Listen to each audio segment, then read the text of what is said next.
Bienvenidas, bienvenidos. Esto es La Bestia Urbana. Yo soy Rodrigo Peña y este espacio es un podcast del Seminario sobre Violencia y Paz del Colegio de México con el apoyo de la SECTEI, la Secretaría de Educación, Ciencia, Tecnología e Innovación de la Ciudad de México. En este espacio discutimos, como en cada ocasión, temas trascendentales de la seguridad, del crimen, de la violencia asociada a la Ciudad de México y a la zona metropolitana del Valle de México, de ahí La Bestia Urbana. El día de hoy me acompañan el doctor Carlos Pérez Ricart, bienvenido Carlos, y Ernesto López Portillo de la Universidad Iberoamericana para hablar del tema de la policía en la ciudad y en la zona metropolitana. Pero antes de comenzar la plática, vamos a ver una cápsula introductoria que nos ha preparado nuestro equipo.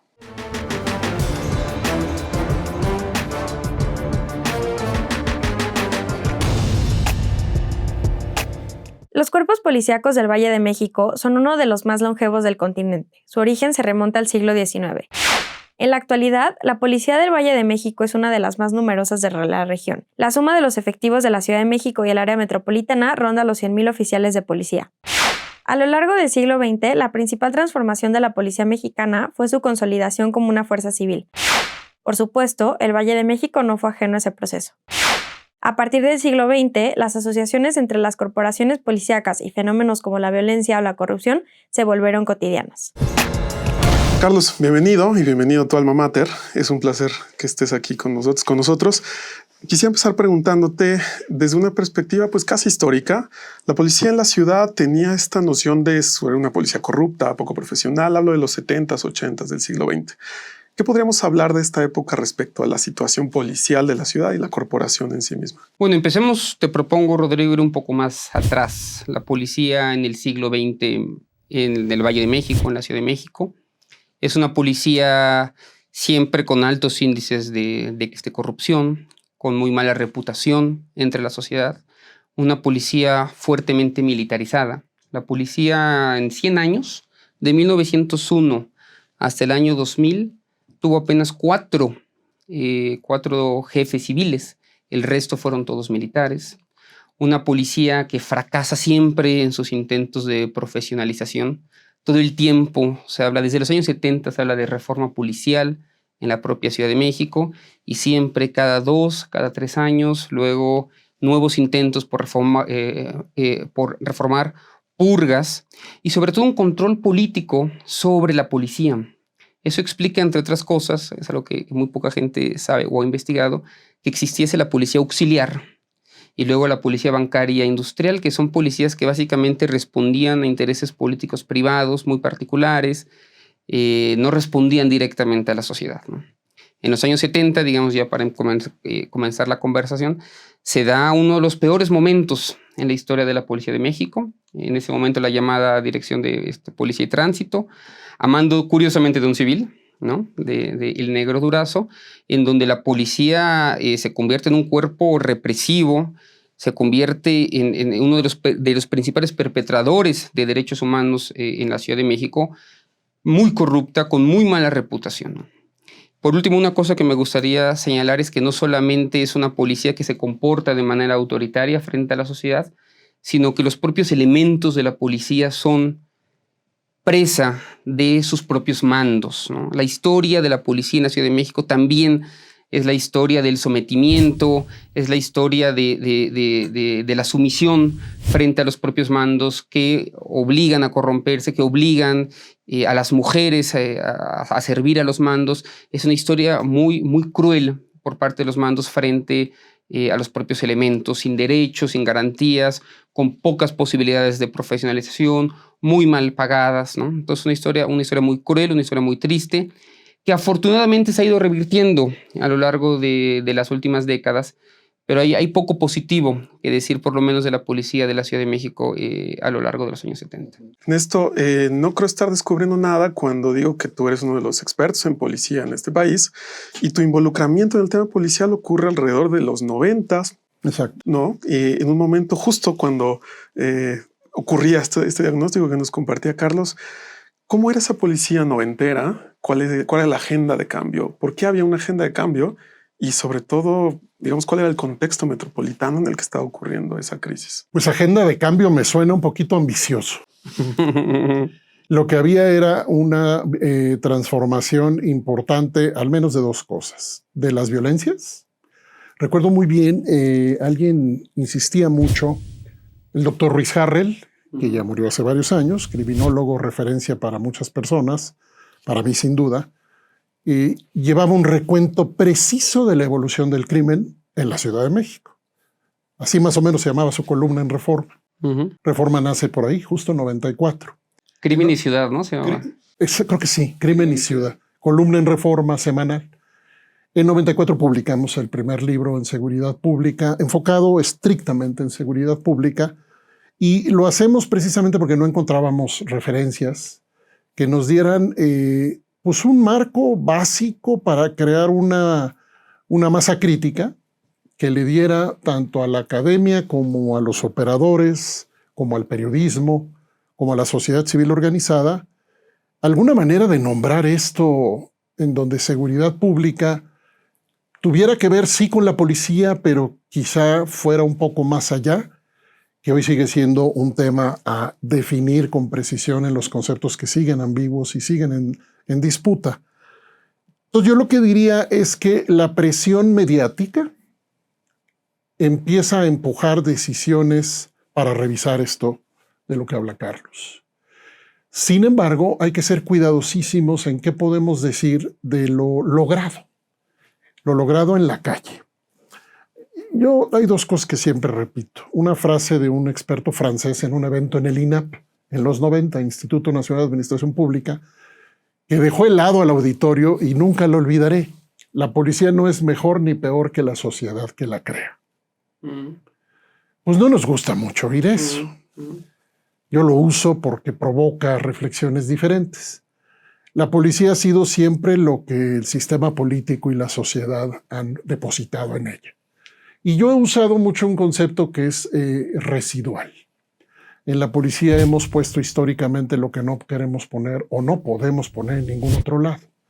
Eso empieza a cambiar en la Ciudad de México en los 90, más en el discurso y en algunas acciones puntuales muy importantes, como la primera ley de uso de la fuerza, Ciudad de México.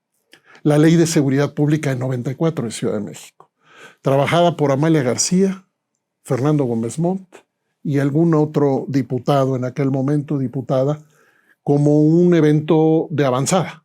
Esa ley de seguridad pública, de la cual todavía hoy quedan muchas cosas, se acercaba a un concepto de profesionalización de la policía. Pero, bueno, y nace el Sistema Nacional de Seguridad Pública con la reforma de Zedillo. Seguridad Pública adquiere una identidad constitucional moderna relativamente, pero ojo, no se le da un mandato a la policía en la Constitución.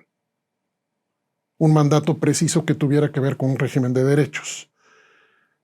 Y también habría que ver la Constitución nueva de la Ciudad de México, donde sí se le da ya. Es interesante el ejercicio de contraste. Aquella reforma constitucional de 94, la última reforma constitucional para la Ciudad de México, que tiene una concepción, creo que bastante moderna, tanto de policía como de prevención, asociada justamente a derechos. Entonces, un primer momento, 90, la década de los 90, que pone, detesto decir sienta las bases, porque tenemos 2 siglos diciendo que sentamos las bases en este país. Un país que a 2 siglos de nación independiente no tiene una función policial, profesional, civil, federal, consolidada. A 2 siglos de nación independiente. Entonces, habría que hablar por décadas qué siguió a los 90 y habría que decir con mucho cuidado que hay giros importantísimos, conceptuales, programáticos, presupuestales, operativos en la Policía de la Ciudad de México de hoy, pero ahorita vamos para allá. Y justamente antes de soltar los 90, Carlos, la década de los 90, venimos de este contexto, digamos, de corrupción, de ciertas prácticas, vamos a decir, que eran nocivas, no solamente en la policía, sino en efecto en la sociedad. Y en los 90 hay un proceso de democratización. En el entonces Departamento del Distrito Federal, el ingeniero Cuauhtémoc Cárdenas gana una elección, además, digamos, por las de la ley. Es algo inédito en alguna medida en el país. ¿Cómo ocurre esa transición democrática en términos del impacto en la policía, en la vida de la seguridad pública incluso? Particularmente pensando en esta corrupción. la corrupción seguía siendo un elemento que habilitaba a la policía. ¿Qué pasa en este cambio democratizador, vamos a decir? Es muy interesante ese periodo. Incluso creo que se ha investigado poco. Ojalá se investigara más. La ola de violencia entre 1995 y 1998, por cierto, Luis Harrell tiene los mejores estudios que conozco sobre ese periodo, fue altísimo. Nunca sufrió tanto. Yo creo que nunca hubo un periodo de violencia, de crimen, de homicidio, de lesiones tan grave en la Ciudad de México como entre 1995 y 1998. Luis Harrell, por cierto, señala que solamente puede ser comparado con el final del Porfiriato, en donde también hubo una alta ola de violencia. Cuando llega la transición política a la Ciudad de México con Cuauhtémoc Cárdenas, la presión para que se resolviera el tema de la inseguridad era altísimo. Y la decisión, es muy interesante cómo la izquierda llega al poder en la Ciudad de México sin cuadros preparados para asumir el reto que significaba reducir la violencia. Y el primer nombramiento que hace es incluso un militar. De Bernardi. De Bernardi. Es decir, es muy interesante. Y luego viene Hertz Manero, que tampoco era una persona que conociera de entrada. Viene Leonel Godoy, luego viene Marcelo Ebrard.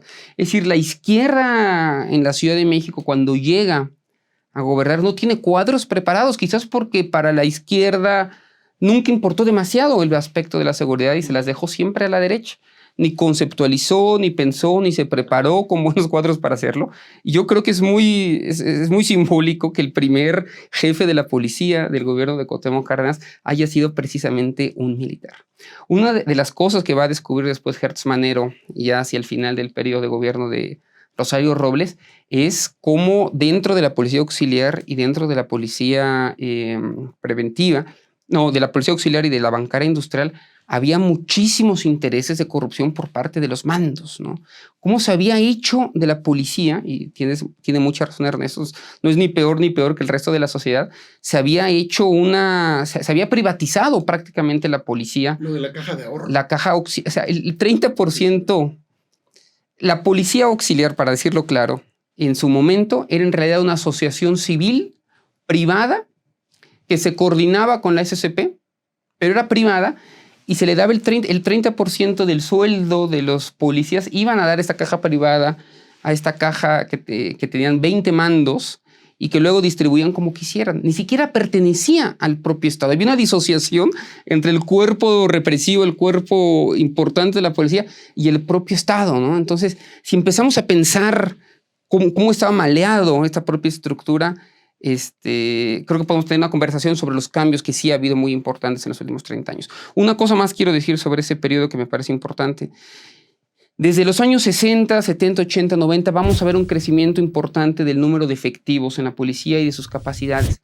Lo que no vamos a ver en el Valle de México es un crecimiento de las capacidades de justicia, de ministerios públicos. Sí vamos a ver más policías, pero no vamos a ver más ministerios públicos, no vamos a ver más capacidades de justicia. Yo creo que esa brecha que se abre del 60 al 90 es, entre otras cosas, lo que va a terminar por explotar más allá de la crisis económica. Cuando vamos a ver que mientras creció el número de policías, mientras creció el número, digamos, de patrullas, de capacidades, no así en términos de justicia, no fueron de la mano y esa ausencia, esa brecha la vamos a ver muy claro entre los años 95, 97, 98, cuando termina por explotar y el gobierno de Cárdenas no puede, porque no tiene tampoco las capacidades estructurales para cambiar todo eso. Es una bomba. Me trajo Carlos a la mente algo que hace mucho tiempo que no recojo. ¿Se acuerdan? Yo no sé si ubicas José Luis Pérez Canchola, primer ombudsman o uno de los primeros ombudsman, viene del norte, no me acuerdo exactamente si de Baja California. A él le dan el Instituto de Formación de la Policía Judicial de la Ciudad de México, la entonces Policía Judicial. Me trajiste a la mente ese momento porque él en efecto rediseña el mapa, busca una mejora y logra en cierta medida una mejora de derechos y condiciones de trabajo de la policía, pero los nuevos egresados, los nuevos egresados, les pasa lo que ha pasado en muchos países. Vino nuevo en barriles viejos. Salen a la calle y los mandos les dicen, ahorita yo te voy a decir cómo funciona esto. Y se genera una crisis en la calle de una confrontación inmediatamente resuelta a favor del mando que tiene la calle dominada. En estos tejidos de negociación, de criminalidad, estos tejidos bien trabajados históricamente por el sistema político a través de la policía, entre otras instancias. Entonces Canchola, entre comillas, pierde la batalla. Pero ese ejercicio, que es antes que el ejercicio de mejora de la Secretaría de la Ciudad de México, Seguridad Pública, antes de la parte preventiva, casi no se refiere. No está relatado en la historia. Puedo confirmar con miradas propias, porque fuimos a mirar a profundidad, que en efecto los cuadros tenían otra idea de su formación. Pero decía un amigo, Rob Barenick, de norteamericano que ha trabajado mucho en Police Accountability, decía, mejores personas en instituciones iguales o peores no logran los cambios sistémicos. Entonces, esto que dice Carlos me llama la atención de qué cambiaba y qué no cambiaba, desde una perspectiva, creo yo, ausente de una política de Estado que integrara un concepto de mejoras en la prevención, en la función policial y en la justicia. Que, por cierto, la Ciudad de México ha sido, creo que bien descrita como una suerte de, ¿cómo se llaman estos? De péndulo, una historia pendular, en donde llena sus prisiones, luego despresuriza. Luego vuelve a llenar sus prisiones, luego despresuriza. Es más así el dibujo histórico del movimiento político relacionado con el populismo punitivo y menos un movimiento histórico asociado con la acumulación de nuevas competencias institucionales, profesionales, coherentes, como debían haber sido desde siempre, entre policía y el sistema de justicia penal, hasta llegar a otros tiempos más actuales. Pero en aquellos años, la frustración de los nuevos operadores y de los nuevos mandos jóvenes llegaba al punto de tener que dejar el cargo por amenazas de muerte, por persecución, porque lo que ellos habían aprendido no era lo que se hacía en la calle. Cosa que abre otras temáticas interesantísimas de estas contradicciones que en mi lectura están en todos lados a nivel internacional, que es qué tanto un policía se construye desde la formación informal y qué tanto se construye desde la formación formal. El aula es chiquita, el aula es efímera, el aula es una pequeña representación, la calle no. Y eso tiene otras temáticas, pero Ciudad de México y otros lugares han tratado también de acercar estos dos grandes mundos, el aprendizaje en la calle y el aprendizaje en el aula. Y digamos la calle como una forma de práctica policial, ¿no? Y de consolidar formas de entender. ¿Tenías algo, Carlos? No. Les propongo dar un brinco a la siguiente década, la primera década del siglo XXI, donde pasa algo que ustedes dos recuperaron. Primero, lo que mencionabas, Carlos, incrementa la fuerza policial, la Ciudad de México y en general, digamos, toda la Secretaría, lo que hoy conocemos como la Secretaría de Seguridad Ciudadana, se convierte en una de las policías con mayor número de agentes, pues si no en el continente, probablemente en Latinoamérica al menos. Y por el otro lado, empieza en esta década el discurso y la intención de las mejoras que mencionabas tú, Ernesto. Es la década donde surge, por ejemplo, INCIDE, una de las organizaciones más profesionales en materia policial, fundada por ti. ¿Cómo se enfrenta y cómo va cambiando la agenda en la primera década del siglo XXI? ¿Qué podrían apuntar respecto a esta evolución, digamos? Creo que, como todo, ¿no? Como David Bailey decía, ¿no? El esfuerzo siempre por hacer una policía más democrática, siempre esfuerzos pendulares, fracasos, pequeños éxitos, fracasos, pequeños éxitos. El péndulo de la profesionalización, la desprofesionalización, la siempre dependencia de tener un buen liderazgo. Tener un mal liderazgo de pronto echa para atrás años, esfuerzos, recursos. Son policías muy dependientes, esfuerzos muy dependientes del liderazgo al que están expuestos. El péndulo también entre la centralización y la descentralización. Continuamente vamos a ver este debate si quitar, digamos, el mando único que había o que hay ahora en la Ciudad de México, llevarlo a las delegaciones o no. y siempre esfuerzos de ir y de volver. Nunca, esto me recuerda mucho al siglo XIX mexicano, en donde no sabíamos si queríamos ser una república federal o una república centralista. Siempre la discusión de quién debe tener, digamos, el poder, si las delegaciones o la jefatura de gobierno. Y también otra gran discusión que hasta ahora se está resolviendo es las capacidades de investigación o no que va a tener la policía.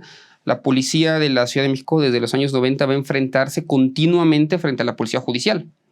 La policía judicial que va a pensar que solamente ellos tienen la capacidad para investigar, que solamente ellos pueden tener grupos élite que sean capaces de trabajar junto al Ministerio Público. Y por otro lado, la creación de grupos élites desde la policía de la Ciudad de México que van a entrar siempre en conflicto con ellos, ¿no? Son como dos de las tres tendencias que voy a ver siempre, digamos, en continua tensión. Centralización, descentralización, facultades de investigación, facultades de no investigación y siempre los intentos nunca del todo acabado de profesionalización o no profesionalización, ¿no? Son como las constantes que vamos a ver a lo largo de los últimos 20 años. Y ese péndulo constantemente oscilando en este momento. Ernesto, cuando fundan INCIDE, ¿qué había y qué había que hacer? Muchísimo, me imagino. A ver, es que tus palabras me hacen pensar en esto que siempre encontramos. En la policía siempre hay mucha gente haciendo un montón de cosas en el camino correcto y mucha gente haciendo un montón de cosas en el camino incorrecto. Incorrecto, por supuesto, desde nuestro punto de vista, en términos de los 4 o 5 criterios de una reforma policial democrática. Atención prioritaria de Bailey, atención prioritaria del ciudadano, respeto a la ley, respeto a los derechos humanos, transparencia y rendición de cuentas, y nosotros agregábamos el 5º, supervisión externa especializada. Ese era nuestro parámetro, nuestro marco de referencia, y con ese marco de referencia nos aproximábamos a policías municipales y estatales. Lanzamos una carta, arrancando INCIDE, firmé una carta y la mandé a todos los secretarios estatales y a algunos municipales, ofreciendo un proceso de mejora con enfoque sistémico. Contestó Naucalpan, por cierto. La policía de Naucalpan es la primera a la que entró INCIDE en su momento. Contestó Querétaro, que tenía un ingeniero al frente y que cuando leyó sistémico, procesos en el oficio, dijo, a ver, pues, ¿quién es esta gente? Ya luego nos dimos cuenta que veníamos de una red de amistades cercana. Era el ingeniero Moar Curi. Bueno, Mancera, como procurador, nos abre la puerta. Y hacemos una investigación, un informe amplio, profundo, del estado de la Policía Judicial. Y pasa lo que pasa todo el tiempo. Bueno, lo que ha pasado la mayor parte de las veces, se queda ahí el informe con decenas de recomendaciones de mejoras, que en mi concepto podía habernos llevado a algo interesante. Porque además el informe, la investigación la hicieron administradores públicos, economistas, abogadas. Eran un informe transdisciplinario, que hicimos algo similar para Querétaro, hicimos algo similar para Naucalpan y luego para otras policías. Paréntesis, Querétaro fue el único lugar en el país, en mis 15 años de director de INCIDE, que dijo el secretario, cuando le dijimos, oye, ¿podemos publicar? Dijo, ¿por qué no lo hemos publicado ya? No tengo absolutamente nada que esconder. Nadie más dijo eso. Entonces, el informe se lo entregamos a Mancera y Mancera se retira de ser procurador. Su agenda empieza a cambiar cuando se acerca al tema de la candidatura y se queda ahí el informe.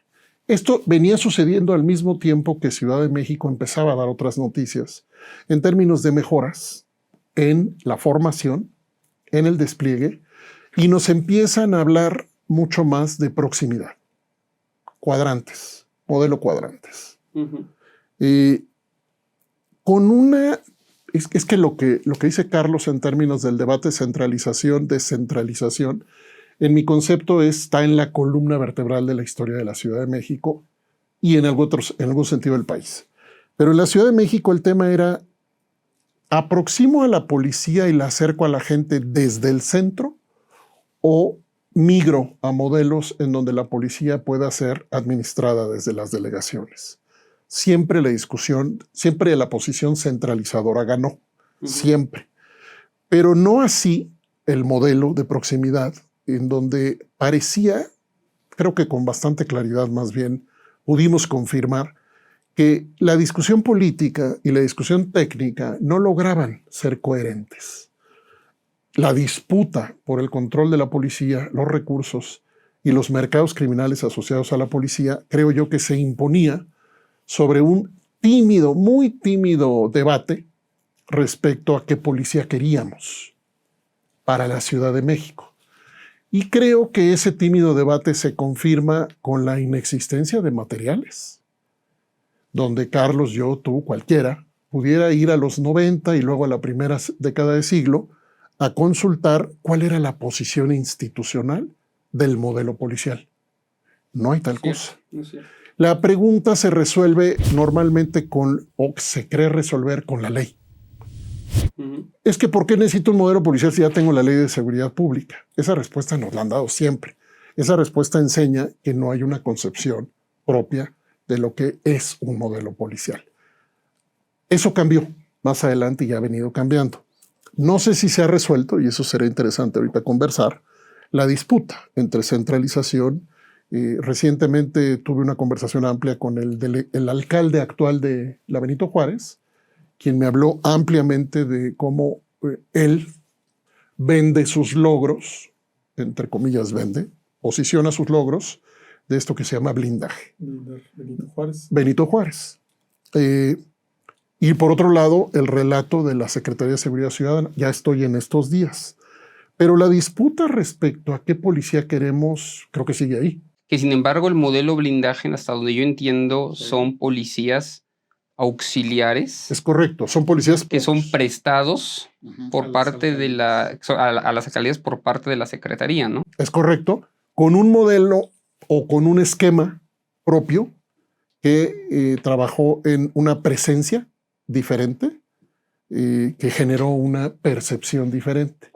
Respecto a resultados concretos de índice delictivo, hay versiones encontradas, pero yo he oído a personas de la Secretaría de Seguridad Ciudadana decir que blindaje tiene en efecto algunos logros importantes. Les propongo, antes de llegar a la coyuntura, porque vamos a llegar, dar un pequeño salto, no de década esta vez, porque en el 2006 se declara una guerra contra las drogas en México. 2007, extrañamente, es el año más pacífico medido por la tasa de homicidios, pero a partir del 2008 se va elevadísima la violencia en general. Y ciertamente es un fenómeno localizado en ciertas partes del país. Y había esta narrativa de que la Ciudad de México, el entonces Distrito Federal, era esta especie de oasis de paz, ¿no? Un lugar donde el crimen organizado no estaba, no llegaba, no se sentían estos estragos. Y sin embargo, luego vino también un proceso de negación de aquí no hay crimen organizado durante la administración de Miguel Ángel Mancera, donde también se empezaron a sentir los estragos. ¿Cómo vive este periodo de, ya decía, primero guerra contra las drogas y después negación del crimen organizado en la ciudad? ¿Cómo se vive desde la perspectiva policial? Porque les demanda más capacidades. Es un reto, por supuesto, en términos de operativo, de despliegues, etcétera, etcétera, incluso de capacidades. ¿Cómo llega la policía de la ciudad y cómo se transforma en estos años? A mí me gustaría mucho aquí reconocer primero una gran pregunta que no sé, Carlos, cómo la podamos manejar y qué tanta investigación tengamos disponible. Y es, ¿qué influencia tiene el estamento militar en las decisiones de seguridad en la Ciudad de México? Pregunto, que en mi concepto tenemos muy pocas referencias para poderla contestar con evidencia. Lo que creo es que la Ciudad de México resiste. No estoy seguro cómo. Ni por qué. Ni por qué claro. En la cúpula política. Resiste el embate de la militarización, quizá reconociendo a su vez que hay una historia, que ya lo dijo Carlos, en donde, déjame hablar de una militarización suave frente a una militarización fuerte. La suave sería formatos, doctrina, equipos, etcétera, inspirados por la doctrina militar. Y la fuerte sería el retiro de mandos. Vámonos, aquí los que mandan son los militares. Tenemos, creo yo, una militarización continua, histórica, permanente en la Policía de la Ciudad de México. déjenme poner paréntesis y anuncio rápido, ese mapa nuevo que acabamos de sacar desde la Ibero de enfrentamientos militares, del programa de seguridad ciudadana, de la Ibero, nos enseña que desde el 1 de enero de 2007 al 31 de diciembre de 2022, los militares han tenido un enfrentamiento al día. Prácticamente uno al día. Eso, ¿por qué lo saco ahorita? Porque, ¿qué pasó en la Ciudad de México frente a la regularización de la militarización en el país? Tengo la impresión de que la Ciudad de México tuvo un acuerdo político que transversalizó a las fuerzas políticas, es decir, por encima de las diferencias de los partidos políticos en la presidencia y en la jefatura de gobierno, un acuerdo político en donde se logró estabilidad, protección a través de aparatos de seguridad nacional, civiles y militares de los núcleos financieros, económicos, es decir, de la economía de la ciudad, estabilidad, con un proceso de seguridad relativamente todavía muy intuitivo en términos de las decisiones de qué se hacía en la calle, pero probando aún más formatos de proximidad, sin necesariamente que el policía en la calle te pudiera contestar qué era eso. Hemos preguntado siempre en la calle, en la Ciudad de México, qué hacen, para qué están, en ejercicios informales y formales. Y difícilmente hay una concepción clara, y aquí no me refiero a la última administración porque no lo hemos hecho recientemente así, pero sí lo hicimos en varias administraciones, una concepción clara que diga: mi función es una función de proximidad, yo estoy para resolver estos problemas, y mucho menos una concepción clara relacionada con las competencias de investigación de delitos. Entonces, gris, pero claramente contenido el proceso de militarización para la Ciudad de México en términos de control operativo, no necesariamente siguiendo la tipología de Kraska, no necesariamente doctrina, representación simbólica de múltiples aspectos, equipo, tecnología. Hoy tú ves, hoy que no tienes una militarización abierta de la Policía de la Ciudad de México, sino un proceso que en muchos aspectos creo que va en otro sentido mucho más afortunado. De todos modos, tú tienes en la calle representaciones, esta performatividad de la policía que solo se entiende muchas veces a sí misma, sí puede mostrarse como un instrumento armado. Es que hay que recordar que estamos ante un monstruo. La policía de la Ciudad de México es la policía más importante, el cuerpo policial más importante en América Latina. No sé si de América en general, pero es un cuerpo de, ¿cuánta gente la compone? 60, 70 mil personas. Hasta 80 mil. Hasta 80 mil personas, y eso más todas las personas, ¿no? Y ya lo era grande en 2006, ya era grande en el año 2000, ¿no?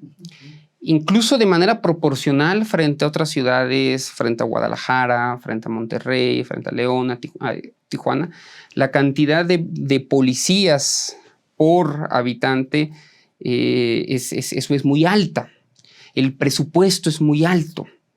Entonces pudo contenerse tanto el proceso de militarización extrema y el proceso de descomposición de las relaciones, bueno, más bien del crimen organizado, en parte por esa fortaleza, porque se logró tener, con todos sus problemas que va a seguir teniendo y que tiene, una policía relativamente autónoma, relativamente profesional, con mucho dinero, con mucho presupuesto, y que además hay que decirlo, en ese momento que ya hablas ahí, Rodrigo, es un momento también donde vienen muchos programas sociales, entre otros el seguro de desempleo, seguros médicos, que permiten contener hasta cierto punto lo que estábamos viendo ya en otras partes de México, en Morelia claramente en Culiacán, en Mazatlán, en Tamaulipas, en muchas regiones, en muchas ciudades en Tamaulipas, en donde el crimen organizado 2007, 2008, 2009 comienza a tejer cada vez más dentro del Estado. Eso no significa que no vayamos a ver en los años siguientes también la entrada de agrupaciones criminales a la Ciudad de México, los casos los conocemos todos, hacia Azcapotzalco, hacia Tláhuac, pero fueron muy bien repelidos por parte de la policía de la Ciudad de México y se evitó que la ciudad cayera, digamos, en el destino que sí tuvo gran parte del país. Pero tiene que ver con la fortaleza de la policía y con la fortaleza de muchos mandos civiles también y bastante profesionales en la Ciudad de México, que no se tenían y no se tienen en ninguna otra parte del país.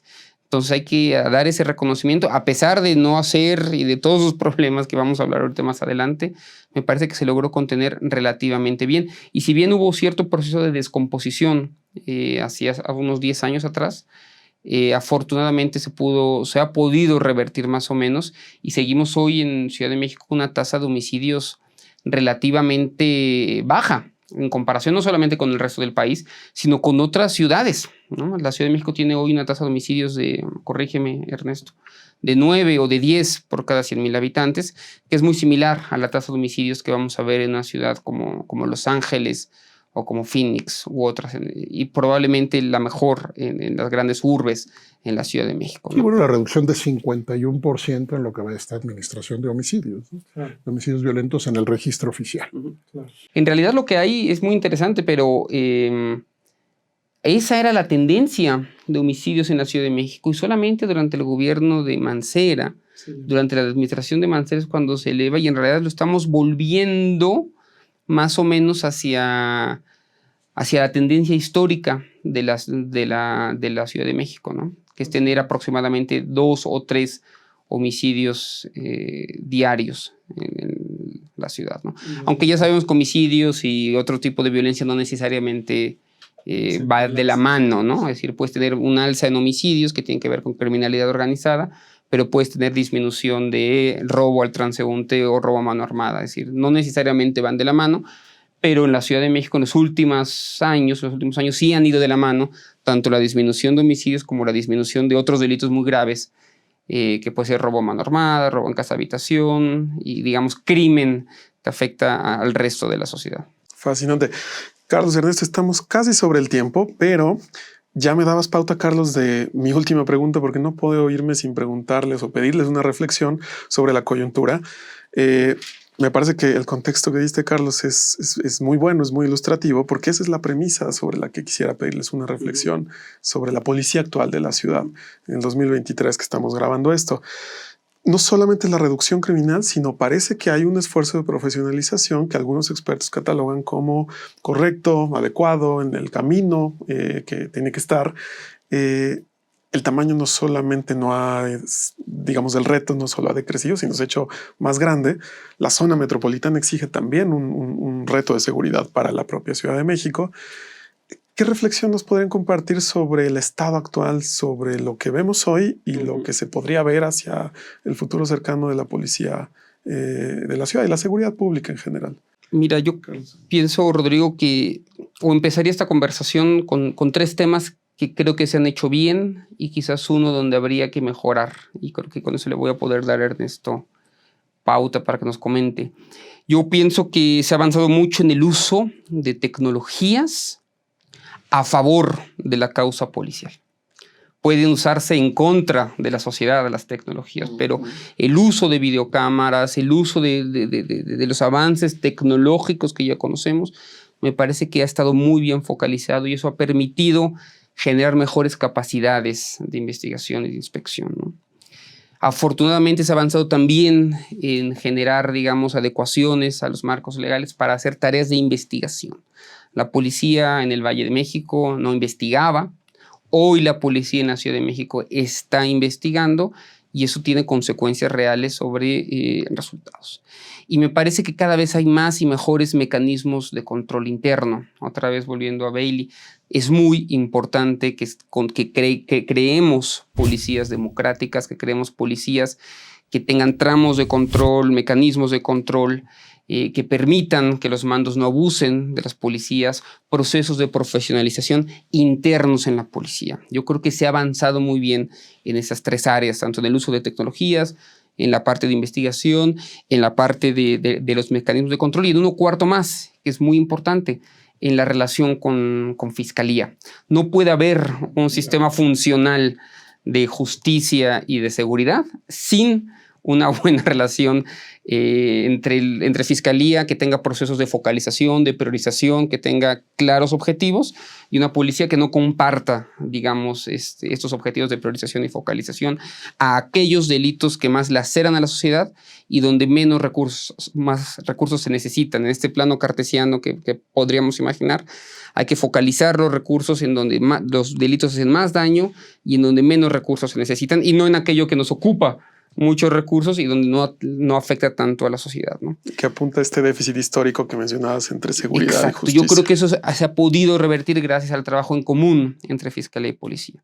Donde creo que falta muchísimo por hacer, y aquí bueno, Ernesto es el experto en esto, es en los mecanismos de control externo, ¿no? Podemos conocer mucho sobre lo que está haciendo internamente, pero eso depende casi siempre del liderazgo de la policía, y en cualquier momento todo eso que se avanza se puede echar para atrás inmediatamente. Entonces, no sé si hemos logrado o hasta qué punto hemos logrado generar mecanismos de control externos, la participación de la sociedad en las decisiones de la policía. Yo creo que hay muchos tramos ahí que falta por mejorar. ¿Qué piensas en esto? A ver, yo les pediría que me digan 3 policías que piensan del mundo que les parezcan ejemplares. Dime 3. Bueno, tengo el referente de la de Ámsterdam, Okay. que me parece que funciona bastante bien. La de Barcelona entiendo que funciona bastante bien. Ok. Y por ahí Carlos me va a ayudar con una más. ¿De algún país? No solamente ciudades. Bueno, pensar que la policía en Alemania funciona bien. ¿Cuál otra? Tienen que atinarle a la que quiero que digan.